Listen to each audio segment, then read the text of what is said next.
doing extremely very well with sandals. Okay. And if you see me wearing any sandals, it's from my community. It's not like my attire. I support, they call themselves Muslim Garment Tailors Association, and I support them. And today, many of them have established very well. So I make sure that I keep wearing dresses that are made from my community. I wear shoes that are made by Camel Champion, and what have you. And this is the direction that I'm taking many of them, because you see, many of us believe that once you finish university, the next thing is to get a government job. I don't fall down. That has been the trend. All of us, I mean, even myself, when I finished school, the first few years, I thought I needed to get government employment.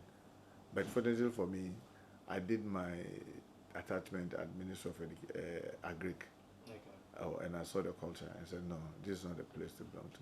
So it has never, when I graduated, it was never on my mind to work in the government sector. I mean, I worked briefly with USAID, I worked briefly with JICA, but even before I finally left school, I set up a small business, which is grown today, up to today. I mean, I still have that business.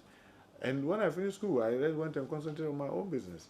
And sometimes I remember, I was doing typesetting, what do you call it, laminating and other things. And students will come, and when you type and correct their English and their prayer, and there's one, I remember one gentleman said, Master, you are so good. Won't you go back to school? I said, well, I'm a graduate from K University. And you are sitting here? I said, yes, I'm proud to own my own business.